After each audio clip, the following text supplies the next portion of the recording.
નમસ્કાર મિત્રો, હેલો ગુજરાતી ન્યૂઝમાં ફરીવાર તમારું સ્વાગત છે મિત્રો। હાલ આવી ખૂબ જ મોટી દુઃખદ ખબર। જે હા મિત્રો, મોતનો ચમકારો, હાહાકાર, પંથકમાં કહેર બનીને ત્રાટકી વીજળી, ત્રણના કમકમાટી ભર્યા મોત થઈ ગયા છે। જી હા મિત્રો, ઘટનાની સંપૂર્ણ માહિતી આપી દઈએ તો વિડીયોમાં અંત સુધી બનાવી રહેજો મિત્રો। હાલ ગુજરાતમાં વરસાદી માહોલ જામ્યો છે તો વીજળીના કડાકા ભડાકા સાથે અનેક જગ્યાએ મેઘમહેર થઈ રહી છે, પણ સાથે સાથે વીજળી પડવાના બનાવો પણ વધી રહ્યા છે। ત્યારે હાલ પંથકમાં વીજળીને 3 લોકોના ભોગ લીધા છે।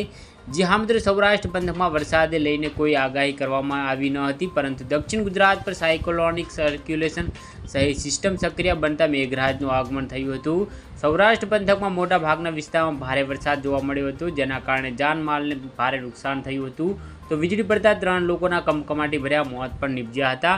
જે મિત્રો, જામનગર જિલ્લાના જામજોધપુર તાલુકાના બુટવાદર ગામે રહેતા અને ખેતીકામ કરતા કિરીટસિંહ બચુભા ઝાલા પોતાની વાડીમાં બપોરના સમયે કામ કરી રહ્યા હતા। દરમિયાન વીજળી પડતા તેઓનું મોત થયું હતું। તો નરમાણા ગામમાં દેવખીરભાઈ અર્જનભાઈ ડાગર નામના ખેડૂત પર વીજળી પડતા તેમનું પણ ઘટના સ્થળે મોત થયું હતું। જો મિત્રો તમે અમારી ચેનલ પર ના હોય તો વિડીયો લાઈક કરી, શેર કરી, ચેનલને સબસ્ક્રાઈબ કરી દેજો। ધન્યવાદ।